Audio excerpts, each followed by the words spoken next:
Dawn Treader, and I know that. Cheers. Yeah, it's another one of my favorite of the books. Love it. Yeah.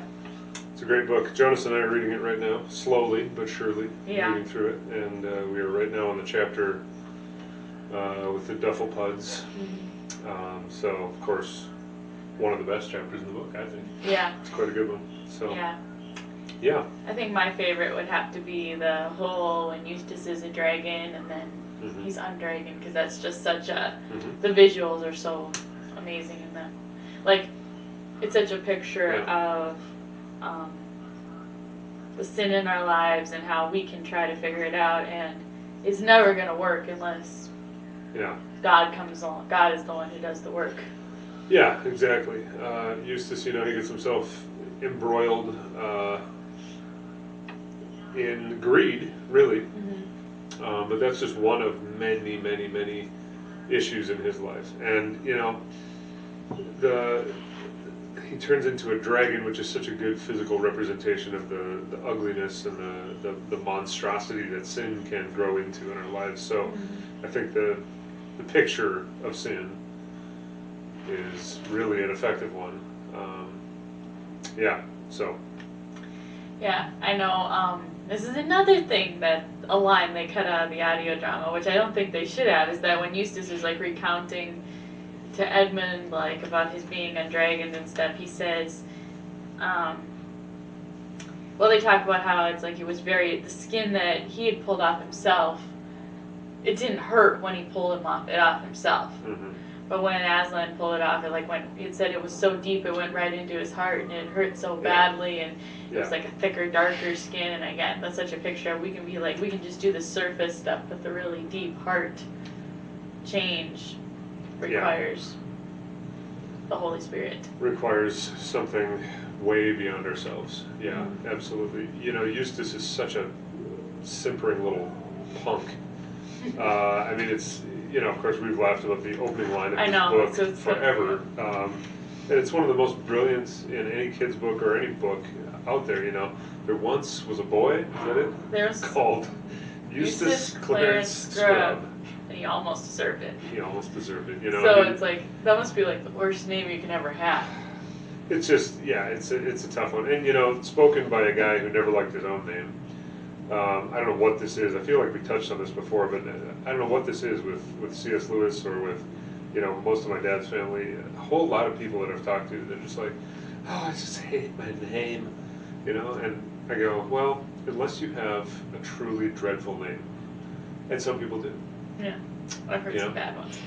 I was just thinking about the golfer yesterday named Fred Funk. That's a tough name to go through life with, Funk. But when your name is Clive Staples Lewis, how bad is that? That's not that bad. Yeah. So he just had this thing with his name, like, I reject that name. I'm going to be called Jack. Yeah. Well, Jack sounds better anyway. But that's it's just it's short, it's manly, it's everything you want in a name, right? But, I think that's funny too. But Eustace. Yeah, it's like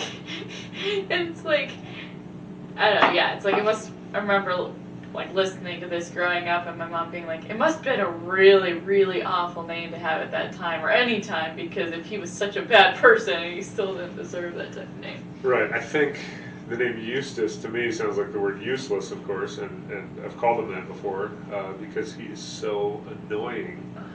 The movie cast him extremely well. He is the most annoying little punk. You just want to punch him in the head. Yeah. And so, all the way through the book, he's constantly whining. Well, until he has this experience, he's constantly whining. He's at the Ministry of they would have done it this way. Oh, England is much better, and all this stuff. And he's fighting with Reepicheep. He's just very tough. And he is so in need of that transformational experience that he has. But of course, it's easy to throw rocks at him. He's fictional, for one thing, and to forget about how we all need the same thing. We all need our attitudes checked or shattered and rebuilt. Yeah, the movie does cast him so well. I think he has one of the funniest lines. He's so hateful. One of the funniest lines in the whole movie is when they're you know, they changed the plot a little bit, so they know they're gonna get to Romantis Island or something like that. And he's walking through and he's kicking rocks and he's saying, "Yeah, sure, found the imaginary blue star on the island of Ram and Doo or something." Like, Yeah. it's one of the funniest lines in the entire movie, which I don't know, just the way it's his delivery too, just makes it funny. His delivery, and he is just so, I don't know, I haven't even found the adjective for him yet, but he's just the worst. So, you know, the method of getting into Narnia, of course, in the Dawn Treader is so unique. I love that. These collisions of worlds, you know, that Lewis envisions, these portals into Narnia are, you know, they're just so, I mean, it's a wardrobe, it's a train station, it's a painting on the wall. But I also like, I like that in the opening and throughout these books, just like throughout his writing in general, you really get a flavor of how he felt about his contemporaries, how he felt about the direction of society and the way education was going, the way that science was going, and how they were just corrupting people. And I think he would barf his guts out if he, you know, saw some of these things today happening. Yeah. So. Yeah, I know. Yeah, I know. Talking about Eustace, I know. Yeah, I think the narrator, which is, you know, Lewis talking, says it's better to tell how Eustace thought in his own words. Like he's like, you know, like he just puts his journal entries in there or something like that. That makes more sense or whatever. I don't know, maybe plays up the dislike for him or whatever. Yeah. And then he says, one thing, I think it's like right before he like steals water or whatever, he's like, I thought about waking up the others and asking for some, but I didn't want to. I mean, it would be selfish. And then he says, I always try to consider others, whether they're nice to me or not. And that's such a perfect, like, how we can be like, well, I'm really nice. I do all these things, and I'm so good, and I'm so great. But versus when it's like...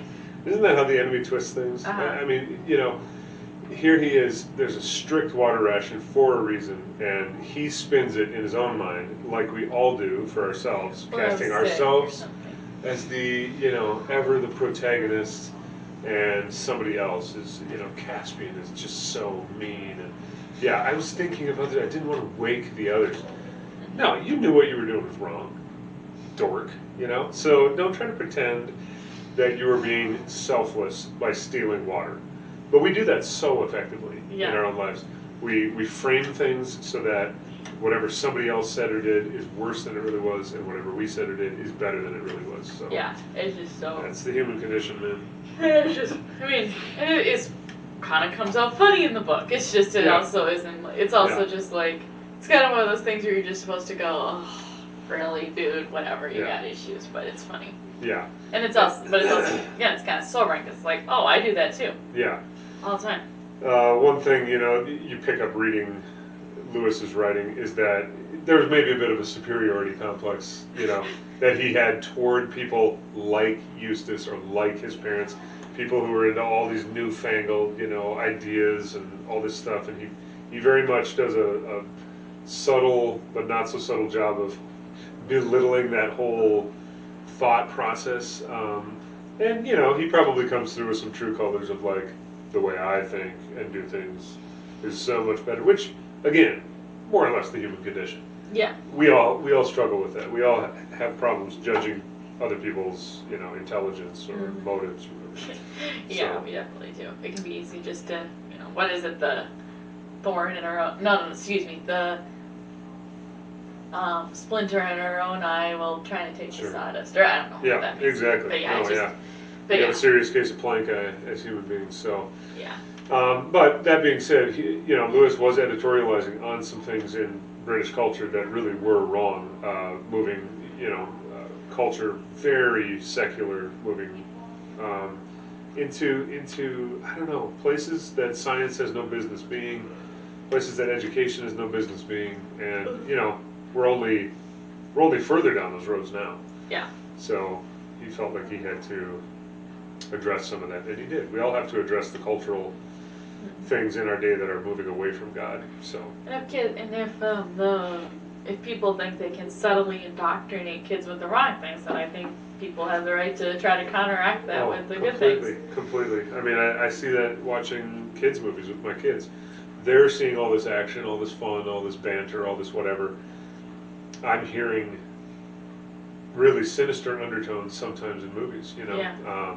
Or making political statements. Political statements or cultural statements, endorsing cultural things that I don't believe in, slamming Christian ideals and teaching that I really hold dear. And when I see movies like that, I'm like, well, no, you didn't with kids, because you're getting it in a vehicle that they can process. Mm-hmm. It's an effective vehicle for getting those kinds of ideas into their heads. So sometimes I've just said, nah, we're not watching that movie. But anyway, back to the book. Yeah. So, yeah, it's this book is appealing for a lot of reasons.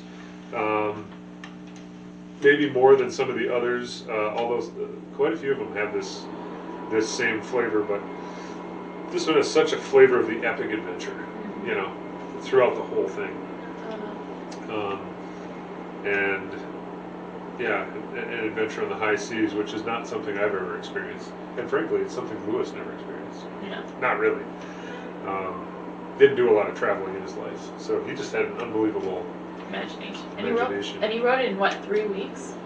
Oh, it was brief. He went back to the kilns and pounded this book out. I thought it was 2 weeks, but yeah, with editing and all that kind of stuff. But yeah, the bulk of it was in place in a couple of weeks. And I think they hardly revised his manuscript because it was so perfect. It hardly needed. It was just flowing. Obviously, the ideas were just popping, and he must have had a very concentrated time in which to write. It must be fun to just be able to, just flow from one thing to another. Oh, I would love to be able to do that. Ding. Yeah. I don't know if he dictated it, like to Warney, or... I think I heard he handwrote it. He probably did. Was he like anti-technology? Well, I mean, I imagine he was just like me. No. Except 3 times more brilliant. But he probably did handwrite it. And if he was so against the modern flows of thought in science and education, yeah, you could see a guy being kind of, I'm going to handwrite this thing if it kills me. Yeah. So. Yeah, I just see writers cramping smudge papers because... Man. Can you imagine? Yeah. Writing a whole manuscript longhand? Yeah, and also, I would have just smudged the little things. I'm left-handed, so it's just been miserable. But life wasn't built for you lefties, was it? No. Not really. It wasn't built for it. No, it wasn't at all. More now than back then. But, I know. I love the adventure. I love the... I think one of my favorite parts, too, is the gold or the Deathwater Island, how they're solving the mystery and putting 2 and 2 together, and that's just such a fascinating... Probably fairly implausible, that nobody would have even got anything in the water except for the caps of somebody's shoes, right? Yeah. Didn't somebody's shoe caps turn to gold or whatever? Yeah, Edmonds did, I think. Yeah. In which case his toes would have turned to gold as well, I suppose. But, the whole thing there is just, again, it's kind of like I was talking about on Sunday with Eve, except they didn't know it. They didn't have prior knowledge that this lake was cursed, or whatever. But they're messing around with something, like Eve messing around with something she shouldn't even be near. And that's eventually what took it. Was it Octesian? Restamar. Took him down. I think Octesian is the one that was Dragon Island? Yeah, I think so. Who they figured turned into the other dragon? Yeah. Or was killed by the dragon, they weren't sure which. One or the other, yeah. But yeah, Restamar, and also how, just the greed and the love of whatever, is the love of money is the root of all evil, and that's what kind of lures them in. The feeling you get there from, is it Edmund and Caspian that just kind of they're fighting over, we could rule the world with this island, basically. And they're almost coming to blows, it's nearly going to be a sword fight. Mm-hmm. And it actually does turn into a sword fight in this movie, I think. Okay, yeah, and then Lucy, of course, is the voice of reason, isn't she? Yeah, well... Who's like, you idiots. Yeah, well, because I think that they start fighting, if I remember, actually I know for a fact what they started fighting about was, Caspian is like, well, this could be so great, and everyone's like, excuse me, who makes you think I'm going to listen to you? Because if anything, I should be in charge. You're the junior king, I'm the varsity, yeah. Yeah, because, you're under allegiance to my brother, and he's like, where's your brother? Yeah, and like, whatever. And then, but in the movie, they kind of, the Green Mist is kind of like an extra character or whatever, which I actually thought was a good addition in some ways. It wasn't necessary, but it worked out, and the greed kind of they kind of play off of like everybody's insecurities, everybody's issues or whatever, and Edmund's big insecurity is that he's always felt like he's playing second fiddle, and he doesn't want to anymore. Because that's what he literally says to Caspian, I'm tired of playing second fiddle. First it was Peter, and now it was you, or something like that. And then, in the movie, like, Lucy jumps between them and says, are you guys, stop it, you should be ashamed of yourself. And then in the book, I think they actually, Lucy is telling them they're idiots, and then Aslan appears, like, across the lake or something, and then, just for a second. And then everybody's like, ooh. So then they leave. But, there's a moment there, like, we just watched Lord of the Rings with you, and there's this theme running throughout, this idolatry theme, right? This, it is my precious, and I will do anything to protect this thing. But this thing will kill you eventually. I mean, that's Tolkien's, like, this kind of greed, this kind of idolatry for things that aren't Christ will eventually kill you from the inside out. Same thing is true on that island. They come face to face with this, like, something is lurking inside of us that's about power and control and wealth, and none of that is honoring to Aslan. Aslan shows up, poof, it's like the mist clears, quite literally in the movie, probably. The mist clears, I mean, and that, I think, is going to be one of the most beautiful things about heaven, that the mist will just clear. We will not see any longer through a glass, dimly, but face to face, and we're going to recognize our idolatry on this planet for what it was. Like, I valued that more than I valued God. That's always so. Always. So, anything we put up about God is an idol. Anything. I don't care if it's ministry. I mean, I think about that stuff. Even the Bible, as amazing a tool as it is not equal with the triune God. And so it is a tool, it is a vehicle by which he speaks to us. But, can you make an argument, the Bible has become an idol in my life? Well, I think it could become that for someone. Especially twisting it for how you want it to say. If you twist its words and, hey, now I have justification to do whatever I want. We still have that voice of the Holy Spirit inside of us that can correct and teach and rebuke. Anyway, so we talked about, speaking of insecurities, we talked about Lucy's insecurities in another one of these sessions, I think. Yeah, and maybe we've already, maybe this is just beating a dead horse, but of course her insecurity has to do with never feeling beautiful enough, valued enough. Always, again, in her own way, playing second fiddle to her older sister or to whomever. I'm never going to be as beautiful as Susan, so people will not desire me as much. And the way that plays out on the Dufflepot Island is, it's pretty telling. Yeah, I love that part. So.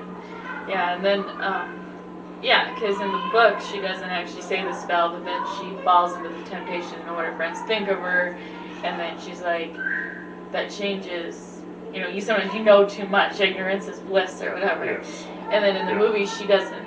She takes the spell with her, she takes the paper with her, and then says it later on the ship or something like that. But I know, I remember watching the first time I watched the movie, I was probably like, I don't know, probably would have been like 11. I don't remember how old I was when the movie came out, but I remember going to see it in the theater and getting so disgusted with, not with her, but with, at the very beginning when, like, she and Edmund and Caspian, I think Journey's in there too, and they're all talking about, he's talking about, like, this is what I've done well during the first 2 years of my reign or whatever, and then she just says, have you found yourself a queen in those 3 years? And he says, well, no, not one to compare with your sister. And I just remember that ticking me off. I just wanted to, like, punch his face because I'm like, I don't. And then I found out later that he was actually, like, he and Susan have been attracted to each other or whatever. It's like, that wasn't necessary. But I'm just like, I don't care. That's rude. You don't comment on a sister, how pretty a sister is to another sister. That's bad manners.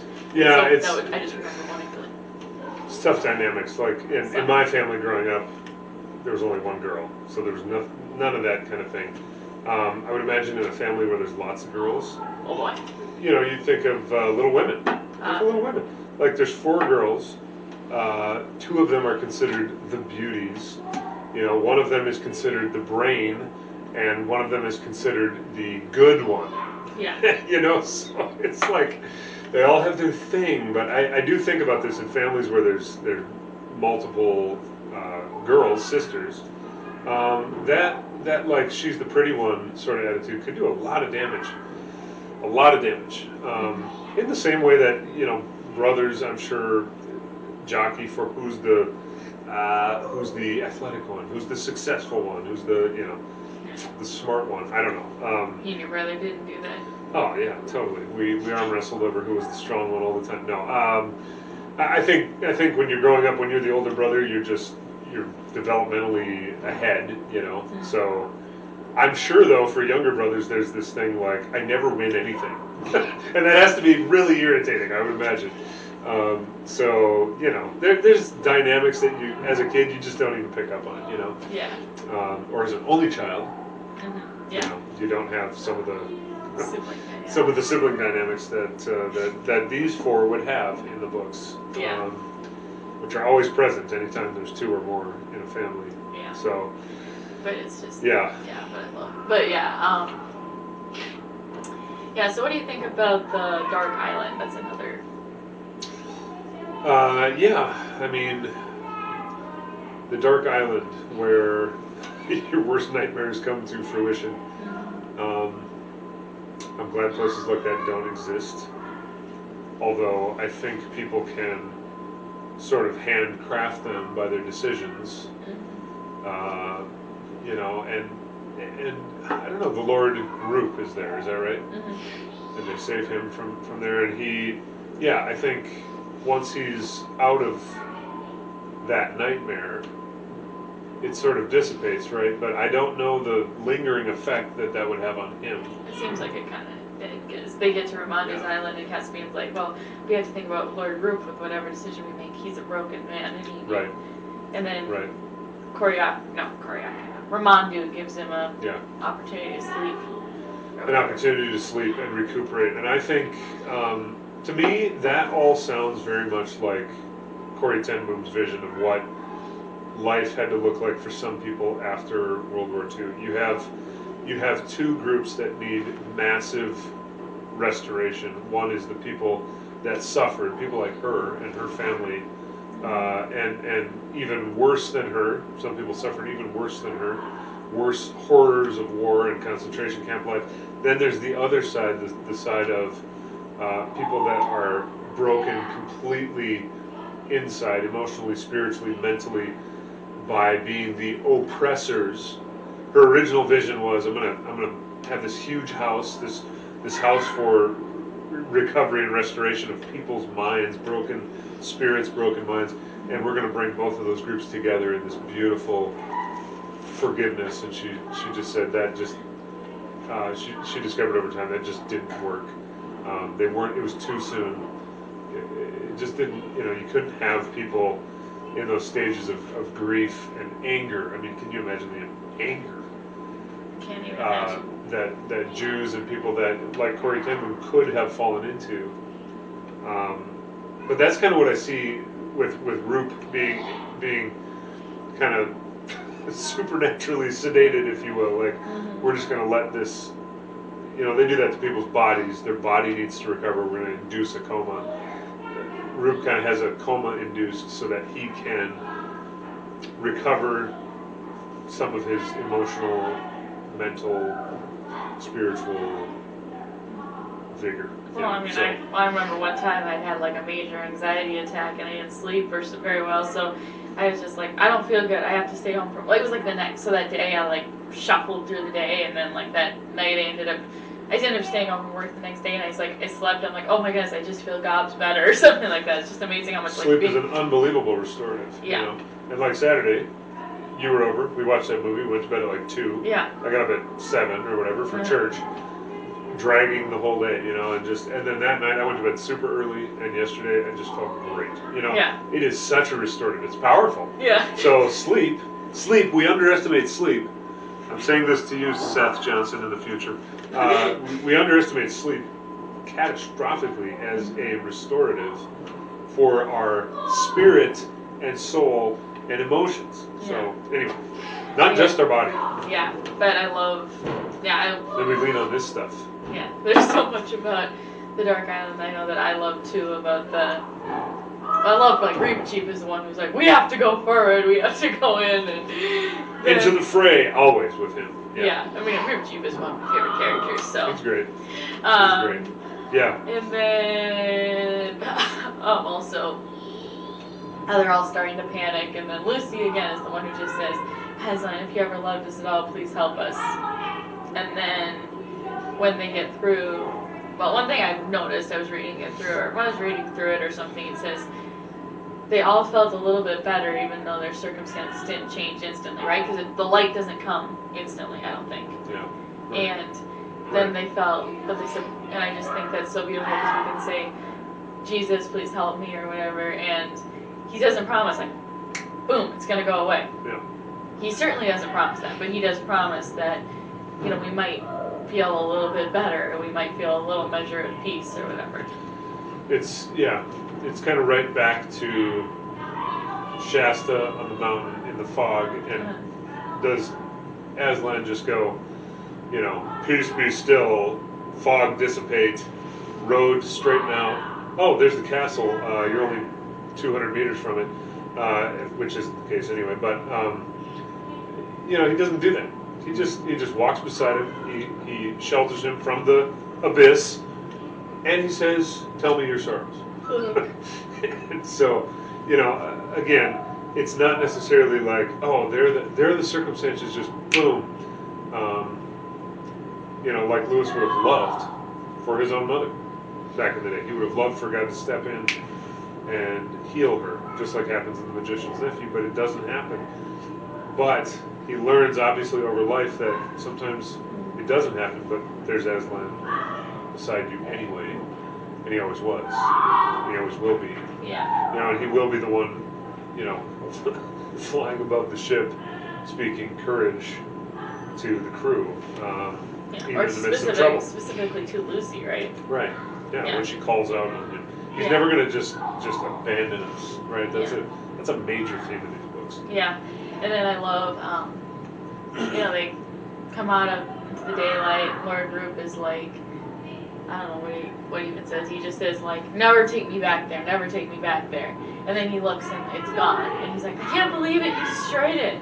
And Lucy just says, well, Lord Roop, I don't think it was us. And then right before that, like when they all come out, they're like, they all realized how stupid they were being, silly they were being. There's nothing to be afraid of, and never had been, because, and that's so easy. Often so what we do in the middle of a dark circumstance, we can panic, we can throw a adult temper tantrum or whatever, and then at the end it's like, well, that was a colossal waste of my time. Yeah. The panic at having overreacting or being dumb, or the panic never produces anything positive. But yeah, disturbing to me is that I see so many of my friends that I grew up with. They've been sailing in this beautiful sea with the wind in their sails, the salt in the air, all their lives, and now are taking the ship and veering it straight toward Nightmare Island, a nightmare without God. You know, I just sat with one of my friends last month, and lifelong friend, and they said, I could never be called traditionally, you know, Christian anymore. What God is, God, quotation marks, is, I have no idea. Maybe some sort of energy force, I don't know. But there's, you know, I just don't believe in that nonsense anymore, basically, is what they were saying. And I go, that to me is a ship steering straight for Nightmare Island. There's nothing there but despair. Nothing at all. So it's terribly sad for me to watch people. Hebrews 10 says it like this: for those who knew the truth previously and have rejected that truth, this is not verbatim at all, but there is now no sacrifice for sin left. In other words, to me, it's like in Star Wars. The force field, the force field around your ship is gone, and you are just bing, bing, bing. Any arrows of the enemy, any kind of attacks of the demonic realm, anything, you are wide open. You're just a sitting duck. You are a 14-point buck in the middle of a field surrounded by hunters, and you're fair game, man. And it's terrifying. It's a terrifying thought. There's no way to live. There's no hope at all. So. I don't know, when you talk about like the atheists and everything, it sounds like that when we were going through that American Gospel, it sounds like Bart Campolo majorly, because he knew the truth, abandoned it. Yeah, and then that's straight into Nightmare Island, as you say, because when there are troubles, I mean, I wonder, like, what's he gonna do? I mean, it's not like he can't. He's gonna call it the great and immovable Bart, right? Mm-hmm. He is his own God now. He just said, to heck with this deity. Like we can believe that in an era of reason and enlightenment and science, Basically, all of these people, Bart Campolo, all of my friends, not all, a lot of my friends from childhood, they're basically saying what Stephen says in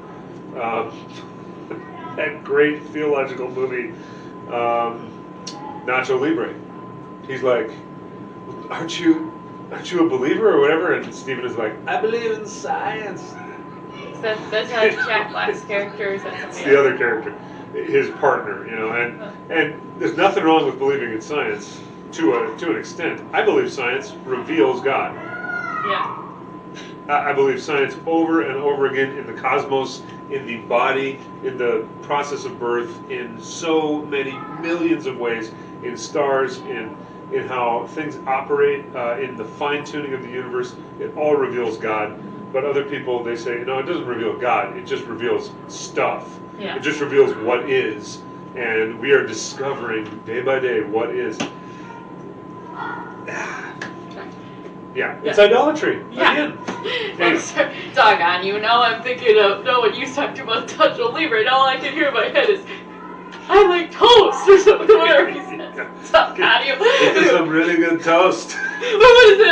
Everything that I've said is my favorite thing to do every day. That's right. My favorite color is light tan. Yeah, I mean, it's like, what a ridiculous movie. But that line from Stephen is stuck in my head. I believe in science, and so many people operate their lives that way.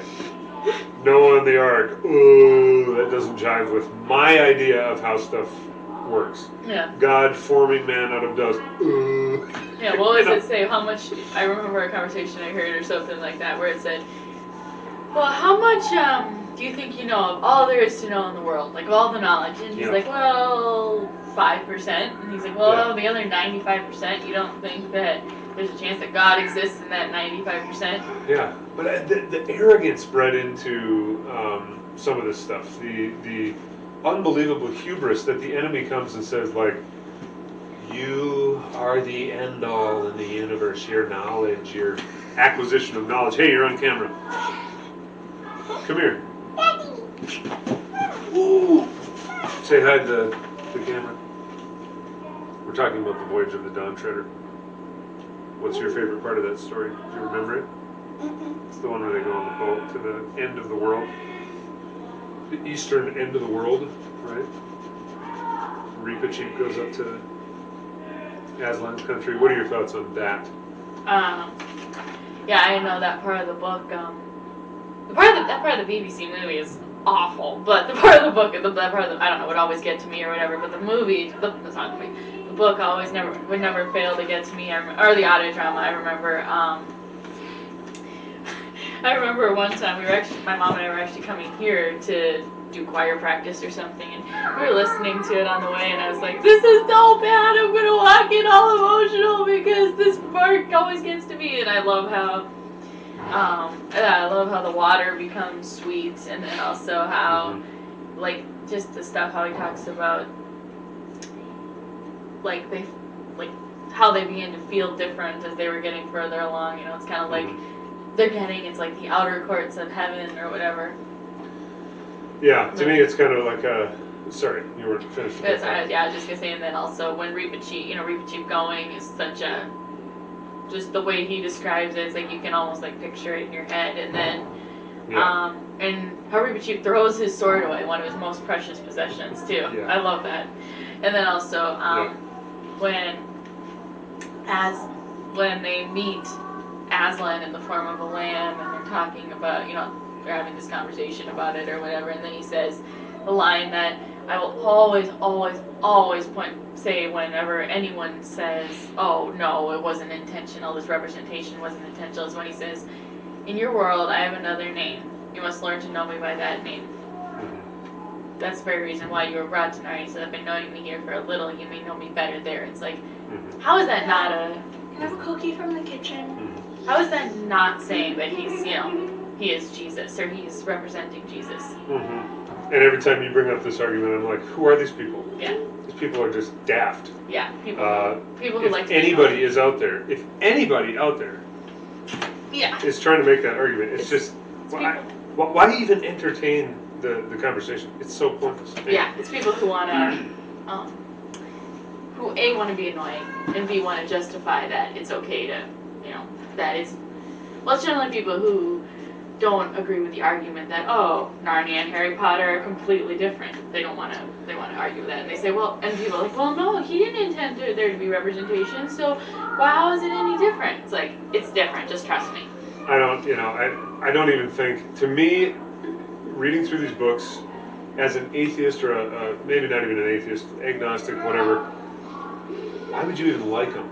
They're they're just dripping with heavenly imagery, Trinity type vocabulary. It just, I don't know.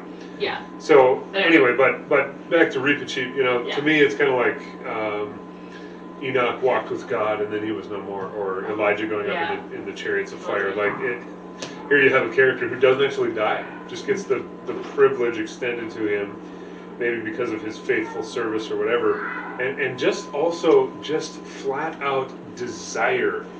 He just desires so desperately to be with Aslan, and it's like God, the Emperor, the great Emperor Aslan. It's like they just grant that request. Yeah. So he gets to go up without dying, up the waterfall, right? And it's quite beautiful imagery. Not to mention, it introduced to me as a kid the word coracle for the first time. That's the little boat he gets into, and I was like, coracle. I like the sound of that, Yeah. So anyway. But that's such a wonderful. It's a wonderful book too.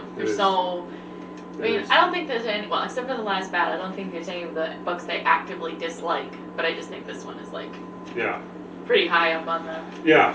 Pretty good writing for 2 weeks of just cramming it into I couldn't write a concentrated whatever. I couldn't write an essay in two. Well, I could actually write. I'm pretty good at writing essays, but I would. It's pretty impressive though. So, do you have a favorite part of this book? Favorite scene? Dark Island or Undragoning of Eustace. Yeah. Those are my two favorites.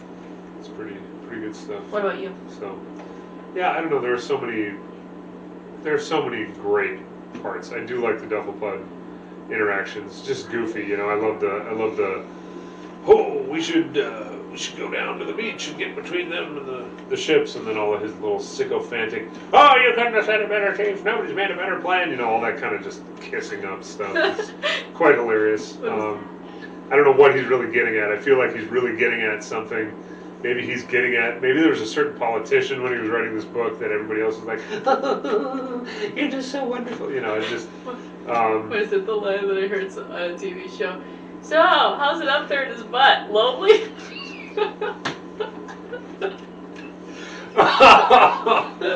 Whoa! Yeah. Yes. Kissing up, indeed. Or, I don't like you. I don't like this character. I think he's a brown-nosing suck-up. Yeah. The official whatever sounding term for that is to be a sycophant. Okay. And I love that. I love that word. It's just a cool word, but that's totally what the Dufflepuds are. So I like that scene. I like the springing of the trap, you know, right at the beginning of the book, where you have Pug and the slave trade. Yeah, And I love that. I love, again, Lewis takes so many opportunities to, like, and then these people were freed from their chains. You know, they were released from bondage, and I do love that. Well, that's the part of the move. That's the thing that, like, you know how we talked about last week, how what made Prince Caspian lose so many points was what they did with Peter. Honestly, what made Voyage of the Dawn Treader lose the most points was not what they did with the Green Mist. That didn't bother me as much. What bugged me so much was what they did with the slave traders. You know, like how they didn't have that diplomatic, political way, like how he, like, changes the law. Where no, he just, you know, they're just crazy. Yeah. Slinging swords. Byrne was in the dungeon. I thought that was just awful. Yeah. That was the only part that I was like, you can't do that. Yeah, why? I know. No. Some of the decisions. Don't you just wish that people would call you up and be like, "Hey, you're an obsessed fan. You want to, you know, help us edit this?" And, oh yeah, I would be like, "No, you can't do that." No, you can't. That changes the meaning of the book. But they never call me, which is just so weird. Yeah, they never call me either. They really should. So, I do like in the book they go up to the Hall of Gumpus, you know, and here's this pompous little piece of junk sitting on his throne, doing his administrative duties. And he's worrying about all these like stupid little things. You can't do that. And then they're just like, in that case, we will, you know, flip the tables and toss the man on his knees and like, bow before the king of Narnia, you dogs, you know. And like, there's so many just appealing. Lewis has so many wrongs being righted and so much justice rolling forth, and it's just. Well, no, I know. I can picture so clear when they go up to Pug and they're like, "Everybody on your knees for the King of Narnia" or whatever, and then Pug is like, "Oh, Your Highness," and I can just imagine like his face just falling because he's like, "Oh, that's who I captured yesterday. Oops, I'm in trouble." Yeah.